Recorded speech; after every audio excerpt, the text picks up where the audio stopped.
between an effective learning experience and a less effective one? Do we have quality teachers who know how to use the tools and the context and the resources to help people learn and grow? Do we have students who are coming in and they're all in and they're ready and committed to learn and grow? When you put those things together, you're going to have a really great learning community, and that can happen online or it can happen face to face.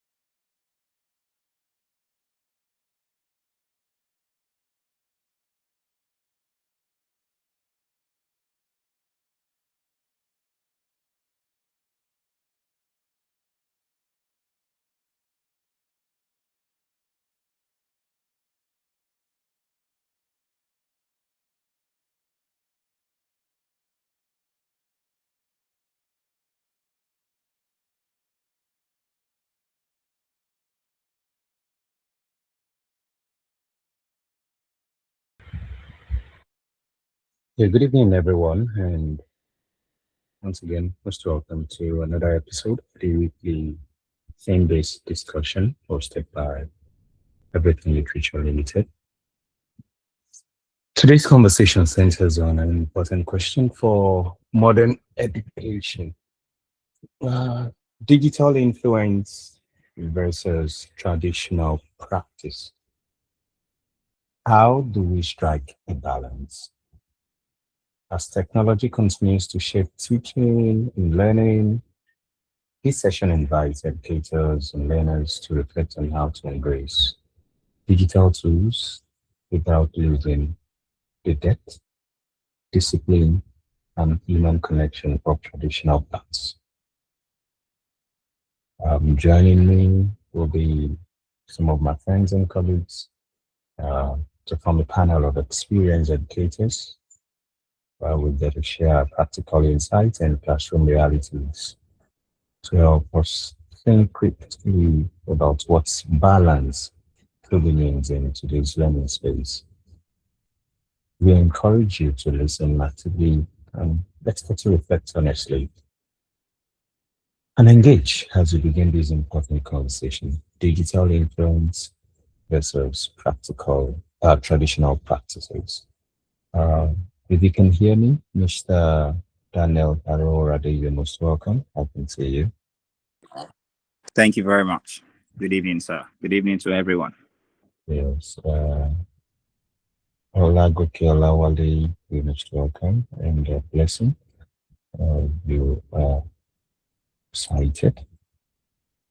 Well, I hope all the panelists get to join us very soon. Mr. Fikayo, Ms. Ronke, and also Ms. Gbemisola. We can kickstart things properly. Digital influence versus traditional practices. Well, this is actually a kind of general topic, so to say, because it just has to do with how the digital tools get to influence our lives in one way or the other, our works, or should I say our profession in one way or the other, as against the traditional practices that is expected in our respective field of study or our profession. Uh, Specifically, we are going to narrow these down to education. And I want to invite each and every one of us to join in the conversation. So let's get started. Mr. Aroworade, thank God you're available. And we have some other brilliant minds on the call as well. So, in what ways, or how can we say digital technology has reshaped the way you teach? You are a teacher, or how has it shaped the way you learn? Because I believe you are a lifelong learner as well. And what traditional practice do you still find indispensable?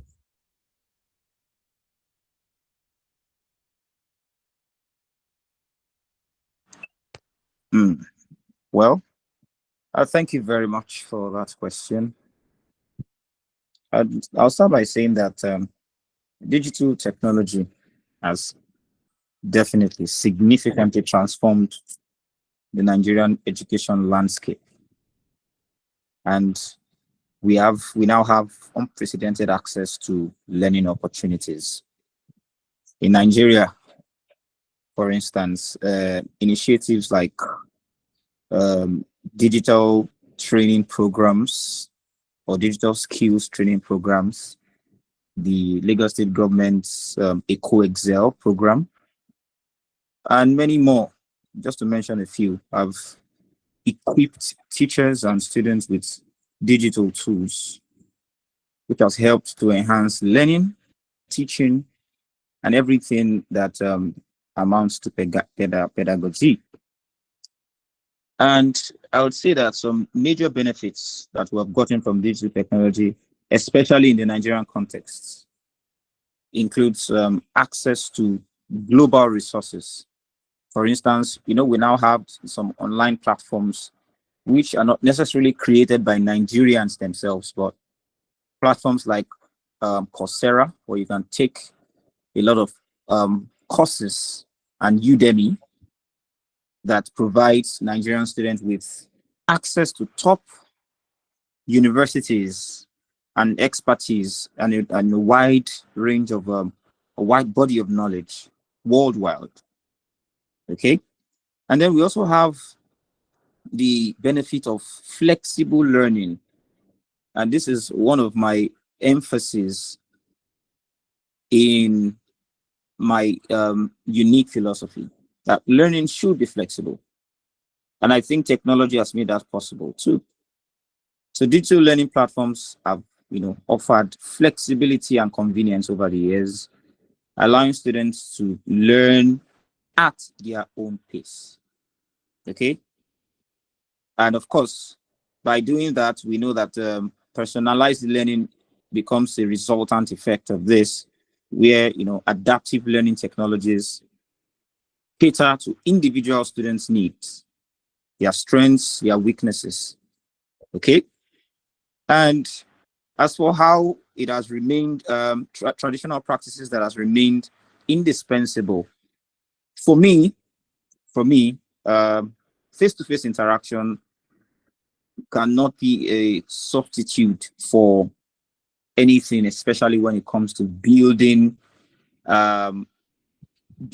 strong connection to students and helping them get the best of themselves. I think that face-to-face interaction is still that one main indispensable practice, because human interaction and hands-on experience are still essential for certain subjects and skills. For instance, if you are teaching a child building construction, I'm not sure that you're going to teach the child properly to build a chair or build any kind of any piece of furniture, and you're going to be very or highly effective by doing it online. I'm not sure. I don't know. I'm not sure that will be very effective. And then another one is, of course, by virtue of the face-to-face interactions, teacher-student relationship. Yes, personal connections with teachers are very vital for students, especially for their emotional and academic growth, just as I mentioned earlier. So yes, that's it for me. Okay, thank you so much, Mr. Aroworade. And you've been able to touch on some certain things of which Ivan too just had to read, I believe, in terms of how digital technology has reshaped the way we teach or learn. I think access to resources is one of them, and also collaboration made easy is one of them in terms of how digital technology has reshaped. Then concerning traditional practice that can be considered indispensable, I totally agree with you on the aspect of face-to-face interaction. There's this energy that comes with live interaction. So quickly cite an example to back that up. as much as I'm not a concert-oriented person, but I believe fans of most artists, there is a synergy that comes by attending, let's say, a live performance of an artist, their favorite artist, compared to when they're just listening to it on the phone, their mobile phone, indoor, and all that. So there's that energy that comes with live performances and all that. And likewise, as much as what's it called, the instance of a football match, when you watch on the phone, on the mobile, you can't compare it to when you experience it in the football field, on this in the stadium, on the football pitch. And yeah, I'm just citing different instances just to back up how face-to-face interaction, it's still very indispensable. If we're even to streamline it specifically, sometimes screen doesn't do justice to social, a kind of emotional interaction, because there is a body language that you can just read the unspoken words of a student when such a student is not really in the right frame of mind, maybe being disturbed by some other things, of which if you are just on the screen, you may not be able to decode that. Thank you very much. Please, if there's anyone among the audience who has one or two things to chip in, you can always do that by raise your hand and we get to call upon you. So we move to the next one, which is defining balance. I really don't know. How do you think we can describe a balanced classroom? How does it look like in practical terms now, Mr. Aroworade? How do you think a balanced classroom should look like? Because we have the concept of flip classroom, blended or hybrid learning and all that. But to what extent can we say it is totally in place in Nigeria? And I believe some certain video content were shared on our platform a few days ago concerning how top countries like Finland, say Japan, I think Germany, was it Germany that was mentioned in the video that was shared? How they are scrapping everything that has to do with the digital tools, say mobile phones and screens or desktop, and going back to students reading textbook. I mean physical textbook, not soft copies anymore. So to what extent can we say we can achieve a balanced classroom in practical terms? Well, that's a huge question. Yeah, I think if justice would be done to this question, we would probably take the whole day trying to answer this question. But for the sake of time and for the sake of the program, I would say that first, a balanced classroom literally means that the classroom that has teacher-led instruction, which means that there are clear explanations, there's guidance through the classroom, and there is an opportunity for feedback. All right. And then we also have a classroom where students are the center. Students-centered activities are exhibited or takes the first stage. So here we mean that there is enough group work, there's a room for discussions, we have projects, we have hands-on tasks. Okay, this also could be one of the things or pointers to show that that classroom is a balanced one. And then, like we're talking about today, technology integration. Of course, if you are able to bring in technology, for instance, the use of digital tools like interactive quizzes, and in fact, as far as using virtual field trips, if you're able to bring this in successfully, combining them with the traditional form, we can say that you have a balanced classroom. And of course, like I said earlier, a classroom where there is feedback. We have assessment, and the feedback is a constructive one. Okay.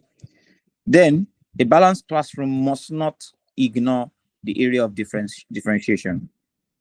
You know, a classroom that caters to the diverse learning styles or the learning needs and abilities. That's why, as much as possible, I try to ensure that my instructional materials are tailored to address the needs of various kinds of learners, whether you're a visual learner or you're simply audio learner, or you are both audio visual. You know, I try to just make my instructional material. So if you're talking about the classroom in the context or in the literal manner, the balanced classroom must incorporate all of this. Now, in terms of technology, and if you're talking about the balanced classroom in the use of technology, yes. Okay. Well, you talked about the blended learning recently, and well, I think that the blended learning style in the Nigerian context is a system or a technique or a method that has just been newly introduced, and I can't beat my chest that 50% of teachers or classrooms are beginning to incorporate that system or that style. Yet I think we still have the majority who are still doing the one-way traffic style, the traditional style or use. And it's not to say that the traditional use is not effective. Well, we know that we have lecturers, professors who in their age never had access to any of these things. And they are the ones who lectured us. We see profound and depth of knowledge. We see excellence oozing out of them.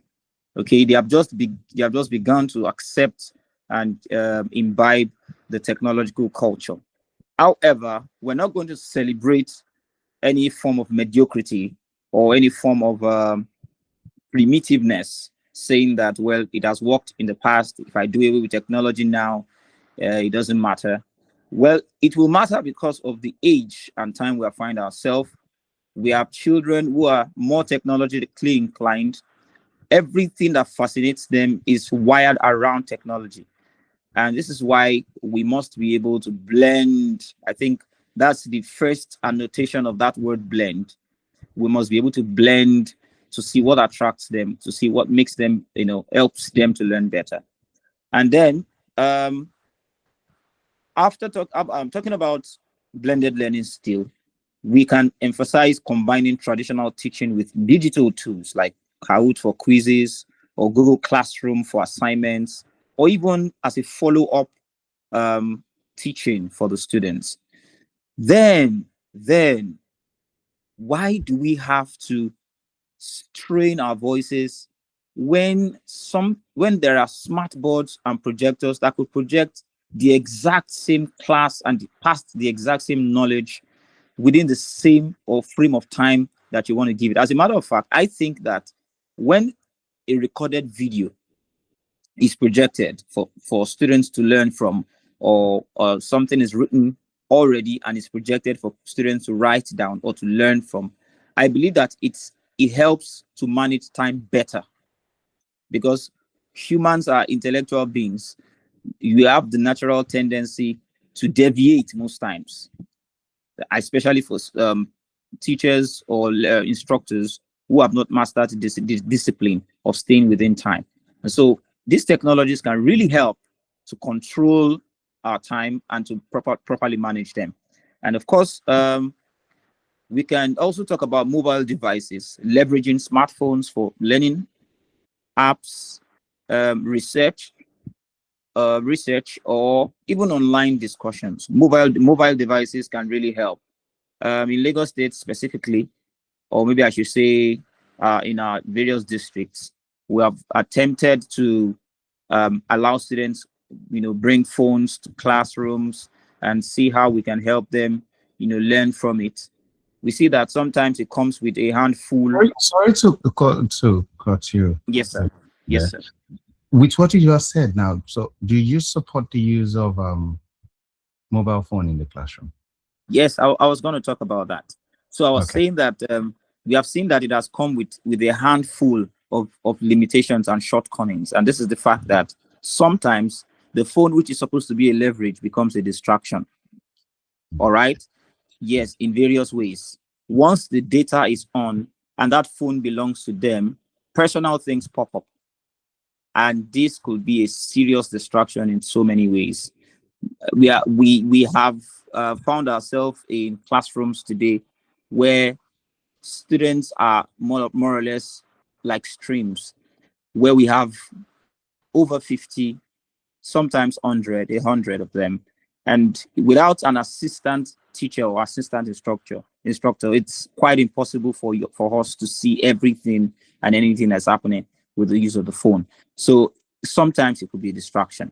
And so we have a leverage now. I think we should invest more on smart boards, projectors that captures the attention of everybody all at once. Okay. Meanwhile, the mobile device is not entirely useless. For instance, the SS3 students can be given assignments that they can go home to do with their smartphones. This time around, they have no choice but to focus on that assignment. They have to do it. And then, of course, they have a deadline to submit. So irrespective of what they use their phones for, we know that their phone is not entirely useless. All right. And then we also have digital assessments. We can use online tools for tests, for quizzes, and even peer feedback. I do it a lot.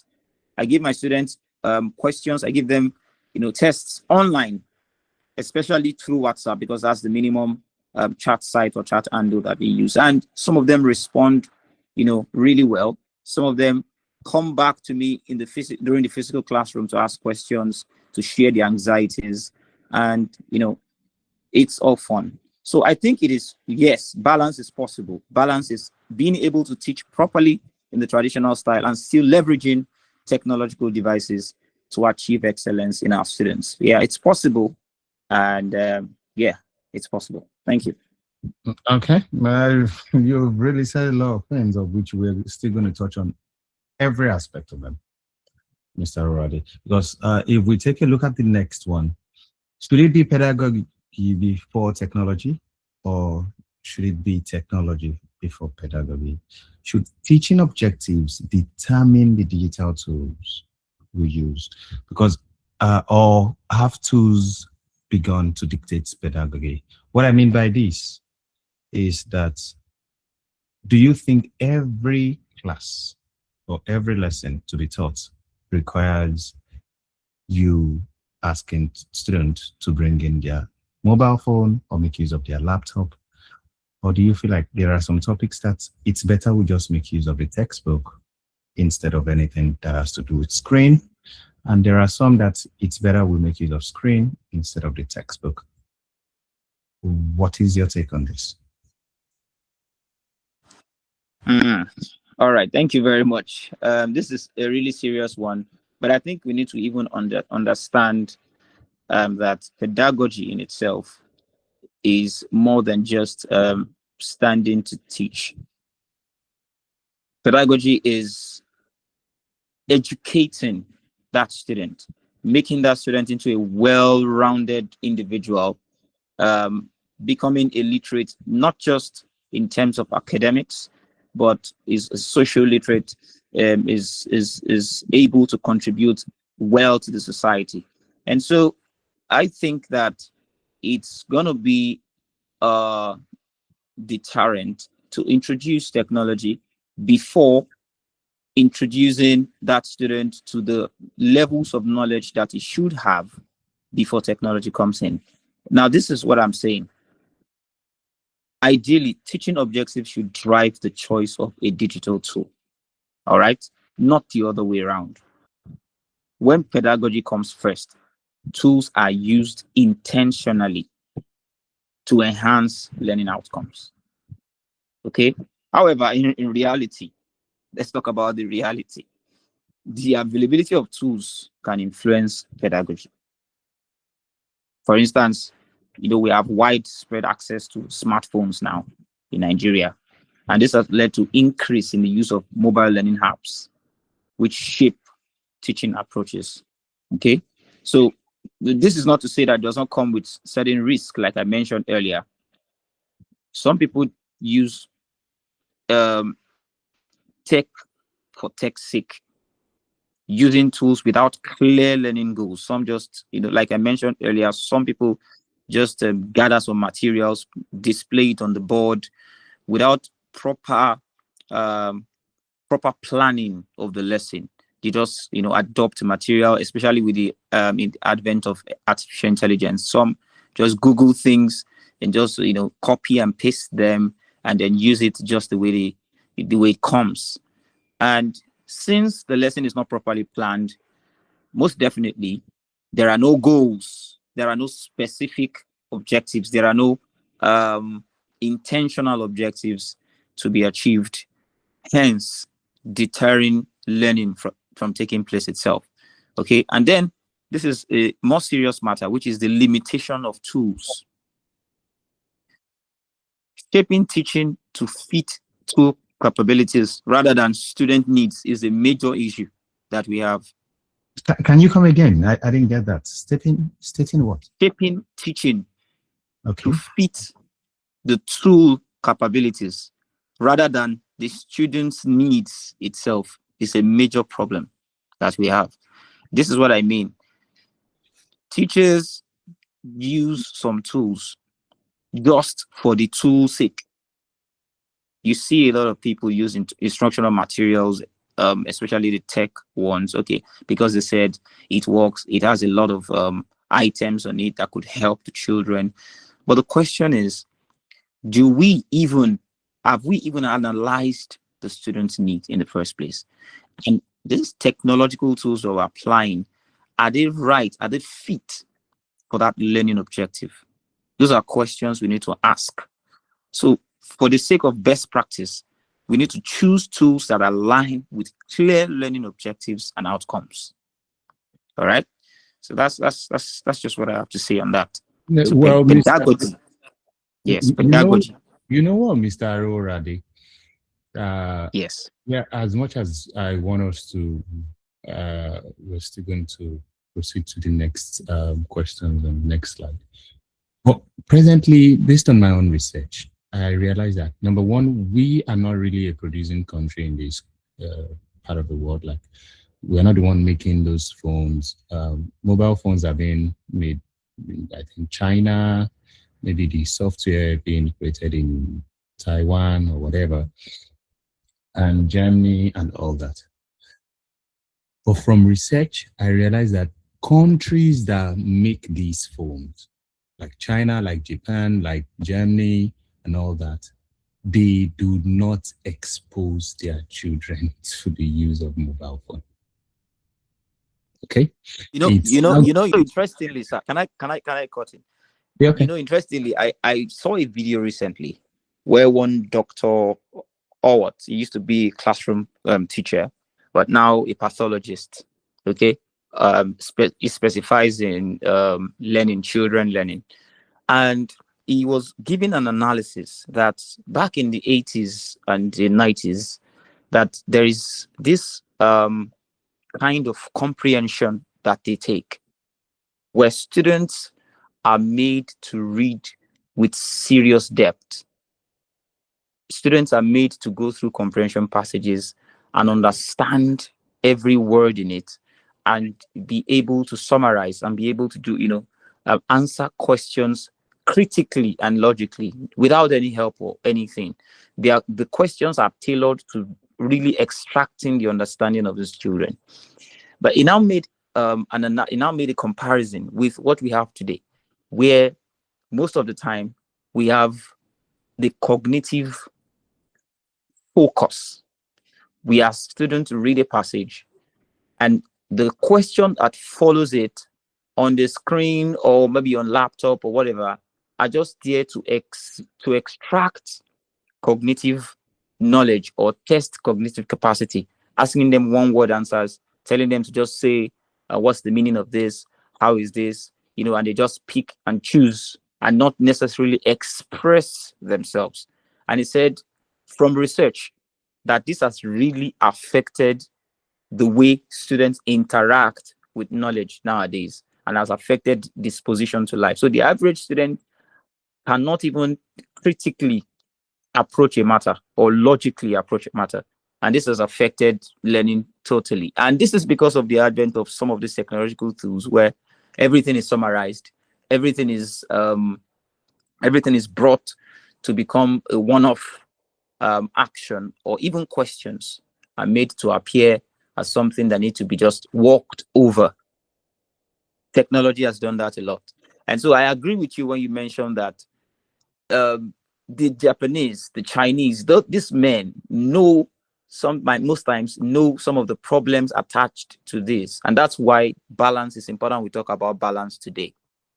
Exactly. Because in countries like Finland, Finland, I think, has the best education system in the world, based on research that I made some few years ago. I don't know if this year, 2026, if they're still top on the list, but they've done basic things like, I think, banning the use of TikTok, Snapchat, and some basic social media stuff for learners till maybe when they get to the age of 16, kind of. And well, before we move into that of social media aspect to it, but the exposure to screen is something that most of these schools feel like. I think there was one of the videos that was shared, in fact, in gym house and some other places, to avoid any form of distraction. The rule states that drop your phone at the entrance. All you just have to do is listen to your instructor, read these, whatever you're told. So it now becomes a thing of between traditional practice of just listening to the instructor without depending on any AI or digital tool, and making use of the tool. Okay. And that will lead to the next question, which is learning depth versus speed. Do you think, or can we say, digital learning tool has improved students' depth of understanding, or merely increase speed and access to information? Advent of audiobooks, what's it called? Most of these novels, you can read them on screen now. We have a lot of stuff. So are students really engaging in proper understanding, critical thinking, or it's just a case of increase speed and access to information?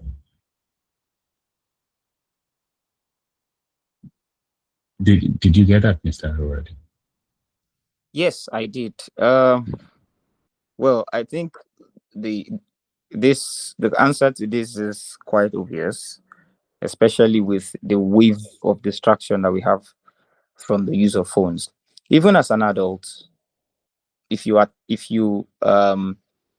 as much as attempt to use your phone for learning purposes, and if what you're learning has more to do with the internet, you are likely to be distracted. There's a 40 to 60% percentage assurance that you will be distracted along the line, because calls can come in, messages can come in, things can pop up, and those things will even look enticing, and it will entice you with the ordeal that it's also important, and so distraction takes place. All right, so it's a crucial question.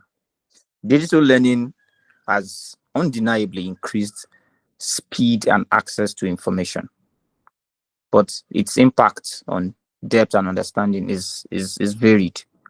We can extract some benefits. Obviously, people can learn in a personalized way. All right. Yes.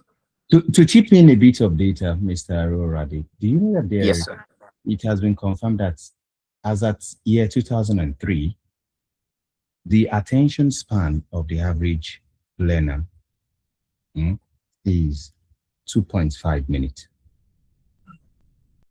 Like Okay. while you're reading, like you're reading a textbook or so, or you're trying to study something, the attention span was evaluated to be 2.5 minutes before getting distracted. Like 2.5 minutes, there's a way averagely people maintain focus. But right now, 2026, the attention span is 47 seconds.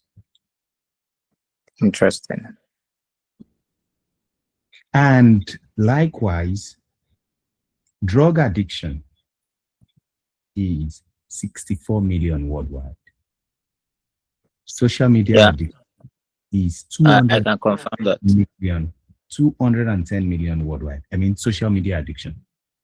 So it's now look like as much as the digital influence somehow has its benefits, but is it that it does more harm than good? Because if drug addiction can be around 64 million worldwide, and social media addiction can be around 210 million worldwide, because social media addiction is a byproduct of digital influence. Okay. I can see a hand raised. Let us quickly welcome Reformer. You can unmute yourself, please. Thank you very much. Good evening, everyone. I just wanted to make a comment on the particular topic of devices and how they've reduced attention spans and everything.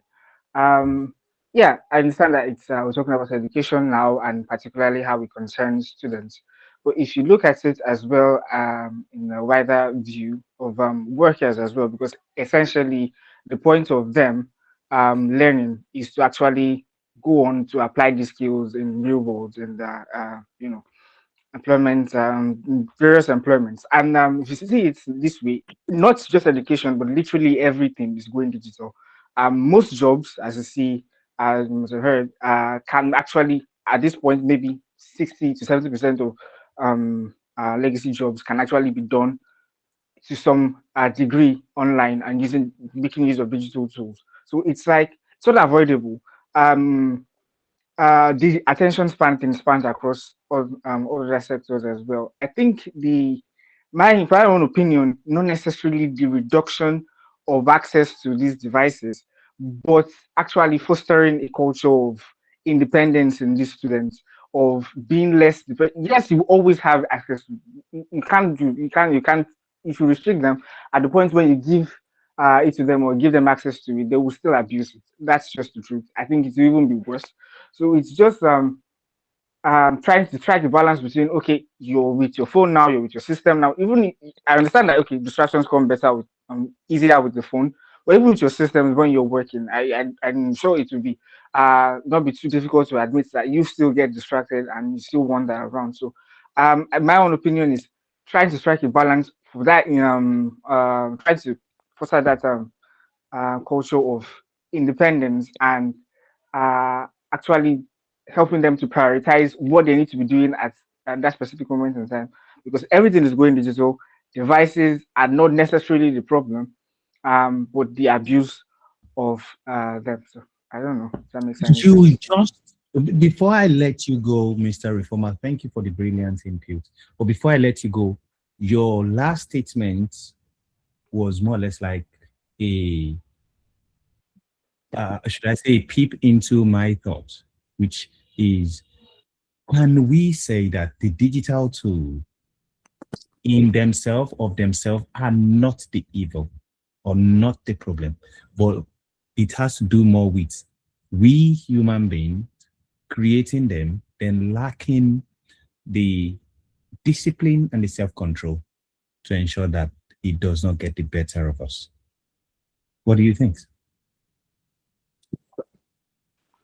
Yes, that's essentially what I was saying.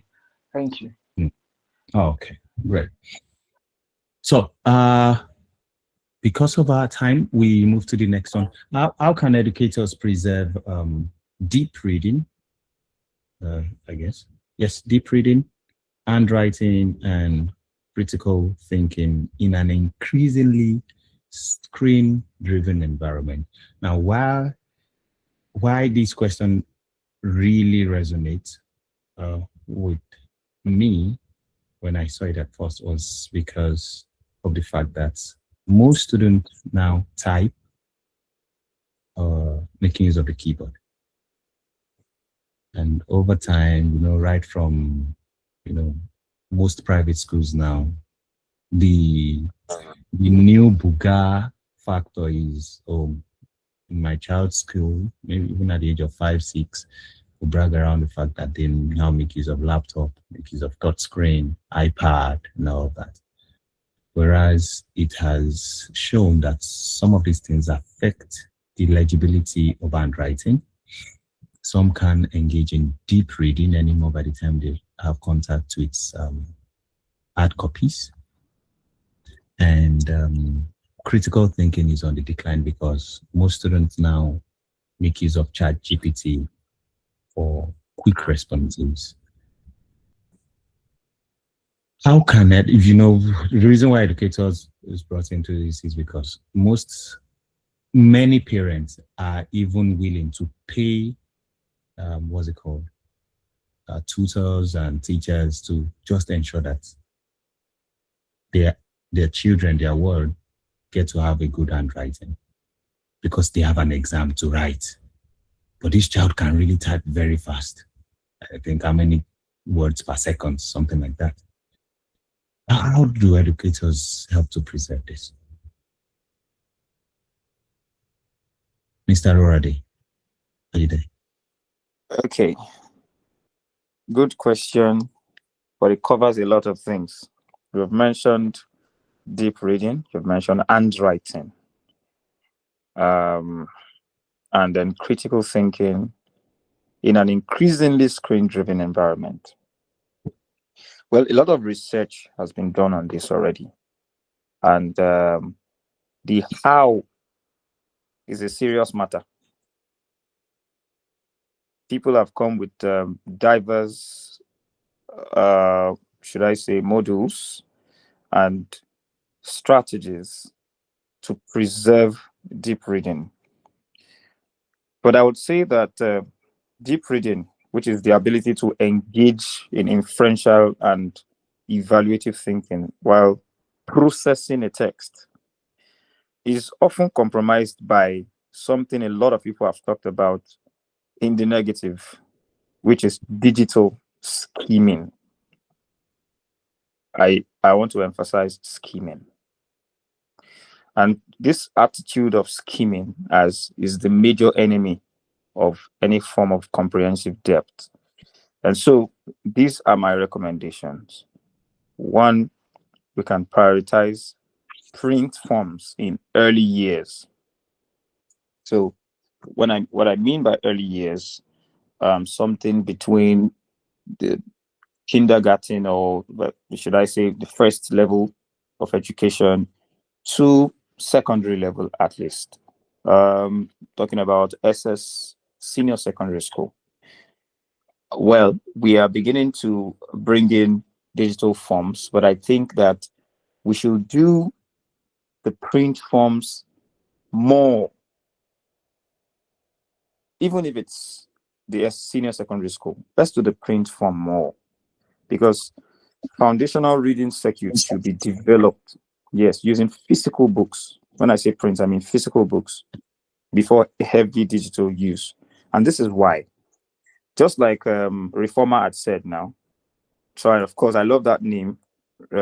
He also testifies to what you're likely to be able to do with such brilliance. Well done, sir. Yes. Now, I'm saying that, of course, the print books help the students to interact at least with a reduced level of distraction, at least. Just like we have said, I'm a great and serious apostle of the use of technology, especially in senior secondary education. Trust me. But seeing the damage, seeing the level of mishap that it has done to a lot of people, a lot of students, I would say that it is good that we also help to foster the culture of reading in print, one where you can do it with all devices and your brain is working, your eyeballs and your brain are doing the work for a longer period, helps to incite real critical thinking. And then we need to encourage stamina with whole books. This is everything literature. And now and again, I have heard a larger percentage of students, in fact, to a worrisome level, art students, saying that usual demeaning phrase, this book is too big, I can't finish it. I often correct them. You don't say the book is too big, you say it's voluminous. That's what you're trying to say. That's what they always say. That book is big and boring. That book is big and boring. So the question is, which book is interesting actually? They are scared. They are intimidated. Mr. Aroworade, yes, sir. Sorry to cut in. Same students who complain that the book is voluminous, do you know that on Wattpad and reading digital reading platforms, they read 3,000 pages? That's it. So that's exactly where the problem is. Yes. I mean, now I've seen them read on Wattpad. And I'm like, what page are you? They say page 1,500. And I say, read? Yes. Even Yes. Wikana and all that did not write 3,000 pages. Yes. Now let's come back to this matter of stamina. Now, you see, in my training as an educator, I have learned that students read only things that interest them. The first drive to reading in the first place is relevance. If they don't consider it relevant, they don't read it. Now, since it's education, since it's pedagogy, there is also the area of motivating these children to read whole books. Recently, this Redemption Road by Elmer Shaw. Some of my students have gone ahead to read the commentaries, the summary, and they came back with a conclusion that the book is not interesting. No, it is not interesting. I said, do you mean the book, or do you mean the summary of the book? That's the question I had for them. Now, by the time we started to read the real texts in class together, and we got to parts like chapter 2, where Bendu and Calvin interacts. You remember that part where Calvin interacts with Bendu, and Yes, sir. those parts where they begin to jest, they begin to throw advances at each other. They started to laugh. They started to see the feel in it. They started to find it interesting. The same thing happened with To Kill a Mockingbird. When we started to read together in the class, all of them were of the opinion that the books are too just unnecessarily big and boring. But by the time we got to the part where the Buradley leaves some gifts in the knot hole, and they come back, they find it cemented, and Jem is disappointed. And then the part where they were trying to break into the book, there were some specific statements that are really funny and makes the book really interesting. For instance, when Jen was making a jest and he was saying that the best way to die, if you want to die, deal, just open the door to the Radley's house. You understand? Because they were trying to, allude the monstrous look of Buradley. And the whole class started to laugh. They are now their attention is drawn to the fact that big books do not necessarily mean boring or monotonous books. If you don't take the courage to reach page to page, you might not find it interesting in the first place. And as a matter of fact, for literatures, our experts will always say that you must learn to read for pleasure before you read for analysis. If you can't read for pleasure, you can't do analysis. That's it. So because of the peculiarity of this pay of our limited, that's why I'm talking about literature. I'm so sorry. It's just important we draw attention to the fact that we can help our students build stamina. We can help them build stamina in long form or whole books. And by this, their attention span is also gaining some strength. I believe that meanwhile, while we read, of course, there are this set of students, maybe 2 or 3 of them, who will always sleep in class. I don't think there's really any way to help them. Probably they're in the wrong place already. So you said that's there's better. Okay, Mr. Aroworade, because of that, do you think students genuinely are students genuinely more engaged with digital tools, or we mistaken activity for learning? That is, what they do with their mobile phone, because sometimes they say they're having study on Khan Academy, this and that, of which they are so smart about it that they can quickly press is it Alt tab to shift between the window display, and they are responding to maybe a Snapchat and all that. And we consider that to be learning, or they're just engaging in an activity?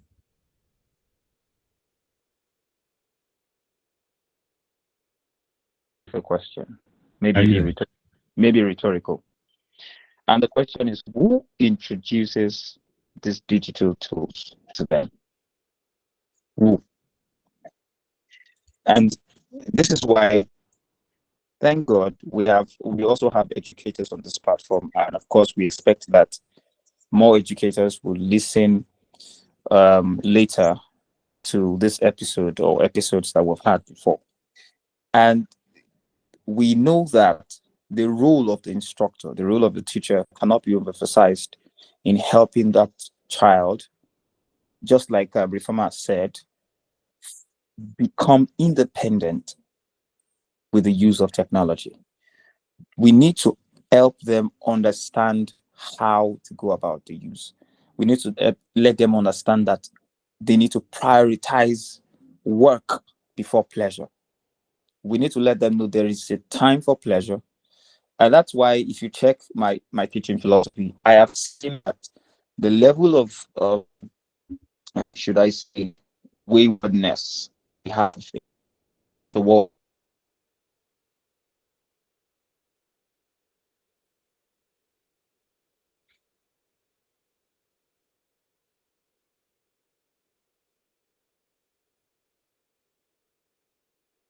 Yeah, I think we lost Mr. Aroworade there. I guess he's having a bit of network issue. Okay, so to have interaction with those of us still on the call, I don't know if anyone has a question so far or you have a contribution. You can do that by raising your hand so that we can take note and get to call upon you. Is there anyone, please? Okay, Reformer, you can unmute, please. Before we get started. Thank you. I hope I'm not asking too many questions. I don't have a question. I just wanted to add something. He mentioned earlier about how helping students, or helping them see the use or the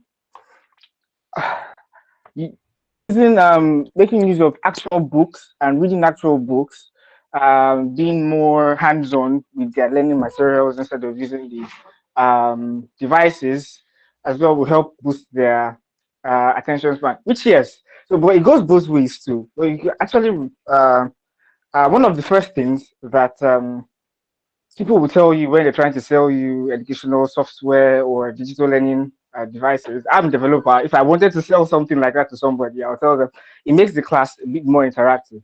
You have to actually pay attention because you're seeing a screen. People like screens. People want to see what's on the screen. But at the same time, it's also counterintuitive because those screens also distract as well as help. So it's again just to I'm just at the point of striking a balance, because as much as you're moving them off of that, if they don't like the book, as you said, it's bulky, it's too lengthy, I don't want to carry the hardcover book all around, I prefer to read on my phone. That also brings distractions. While using the screens also, it's just it's yeah, it's a work in progress, and I hope we find a way to do it. I'm not an educator, but uh Yeah. Hmm. I I I hope that get your point, yes. Mr. Reformer, because at the end of the day, how do we even confirm that reading the hard copy get to that the learner actually retains the knowledge? Or there is this way whereby we might be exhibiting a kind of bias because possibly we grew up with reading normal, physical books and all that. I mean, hard copies and all that. Whereas we feel like, yeah, this was or this is better.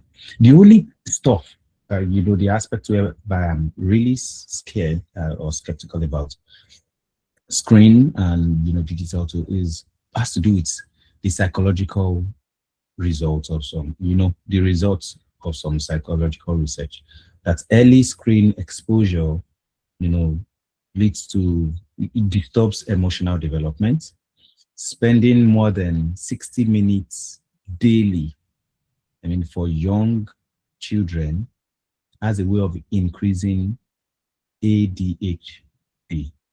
And also, it has been ascribed to recent studies have shown that screen time actually influences frustration and depression and all of that. So it's quite disturbing. But likewise, these learners are people that if you give them hard copy of To Kill a Mockingbird, they may consider it not interesting. But if you give them the soft copy, present it through Wattpad or so, they may consider it quite interesting. Well, to wrap up today's session because of our time, if you were to advise educators in 2026 and beyond, what non-negotiable traditional practice should never be lost? Because we cannot gainsay, we cannot fight the fact that AI is here to stay, digital tools are here to stay. A lot of persons get to make use of it. They're making good, judicious use of it. But there's still that non-negotiable traditional practice that should not be lost. So what would that be? What advice would you give? Yes, Mr. Aroworade. Okay. Madam Ronke is on the call. Shouldn't we allow her to talk? I don't know if she's if she can speak where she is right now. Please, Madam Ronke, let's get to you first. Hello, sir. Good evening. I'm just kind of peeping in to catch a glimpse of you guys and probably hear the wrap up because I had to wrap up the show. So, what was the last question, please? Good evening, everybody. I'm so sorry for joining very late. Have had some engagements It's that kind fine. of ran into the evening. I couldn't join earlier. I'm so sorry. Yeah, Apologies accepted, I hope. yes, definitely. So, Thank you. well, possibly you just get to listen then because we've been having a very exciting, engaging I conversation, know I've missed out so much. digital influence and traditional practices. You know, uh, the last aspect which you just joined in is in terms of advice to educators in 2026 and beyond. What non-negotiable traditional practice should never be lost? What is that thing that is of old? Those were the things that our professors did back then that made them the stand-up professors that they are today, why we respect them, the teachers, and all that. What Okay. is it? Okay, I would say a non-negotiable practice would still be the physical presence. As much as we want to use AI, as much as we want to use the robot, as much as we want to use any other modern digital platforms and methods, I still believe that the one-on-one real face of the educator cannot be erased. Children, students would always want to see our face. They want to see our smiles. They want to hear our voice. They want to see us relate with them. So no matter what we use, we should still ensure that we have a physical contact with our learners. Very, very important. AI cannot replace us. That's it for now. Thank you very much, Madam Ronke. I don't want to come in as a student now because I would have said some students, they don't like the face of their teacher. Or They don't not like every time. Not every time. They would still want to see a real human being teach them, no matter what. Can I say something? Yes, sir. Yes, Mr. Aroworade. Okay, thank you. This is just by the way, I was seeing a movie recently, and it got to a point where a character who has had a very serious, a terrible experience strayed into trauma, and she needed a counselor or a therapist. Now, while the therapist interviewed her, it was so deep. In fact, the trauma is so much that she sees the things that she saw during the incident. She sees them physically now, as though they were present in reality. And so that's how deep it was. Sometimes she could be mute for a while and not even be able to talk to anyone. Now, I imagined and I looked at the expertise of that therapist. At some point, he had to join her to be quiet.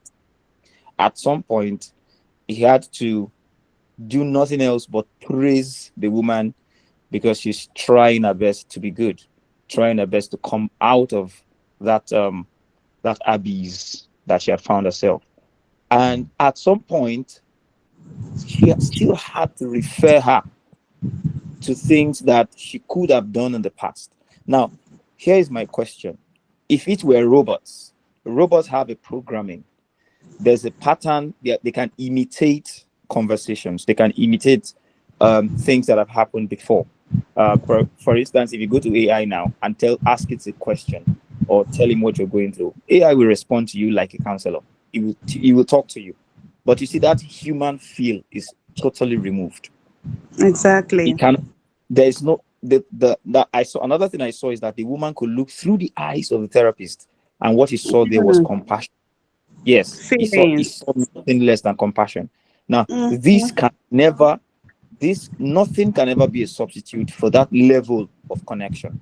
All right, and this is why I agree with Madam Ronke that one thing that should not be removed is on-site teaching, on-site interaction, or on-site relationship with the students. All right, and just to add to that, we have talked about reading a great deal, and I'll still emphasize that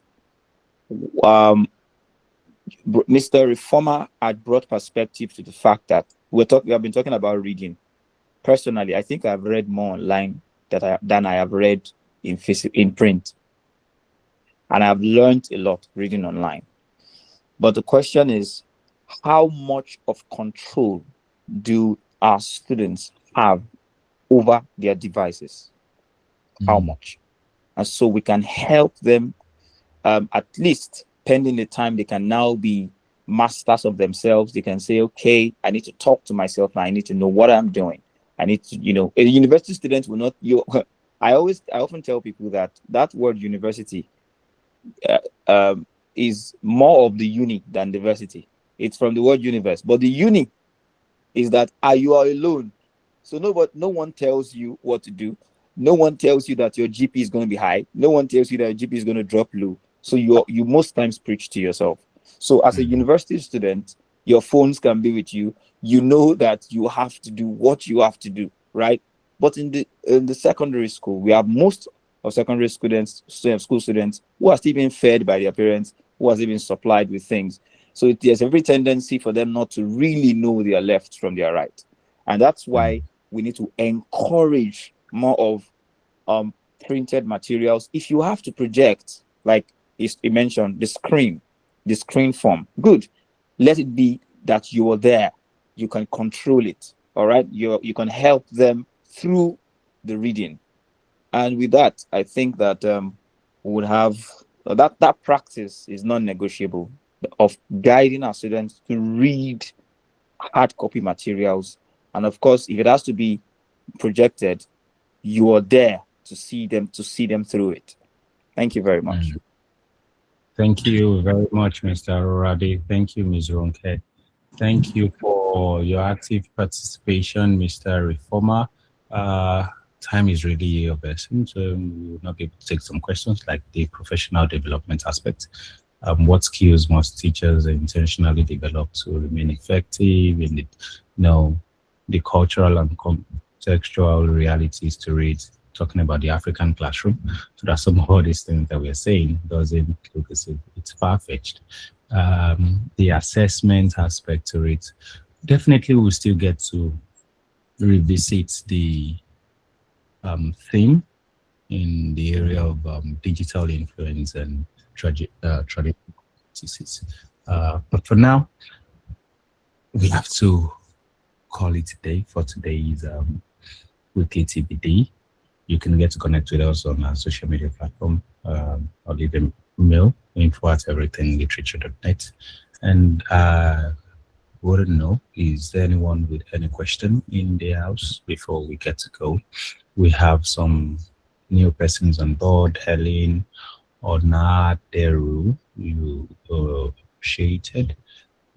Oluwoye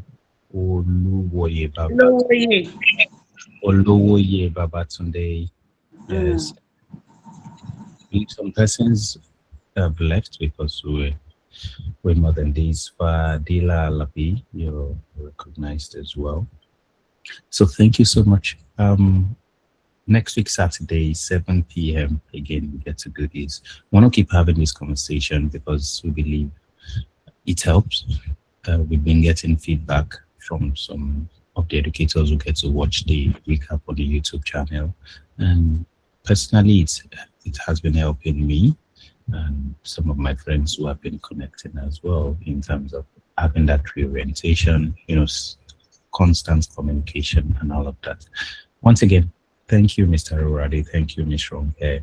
Thank you, Mr. Reformer. Every other person on the call. Yeah. Thank you so much. Have a good evening. Send me a man. So for now, enjoy the rest of the evening and have a wonderful week ahead.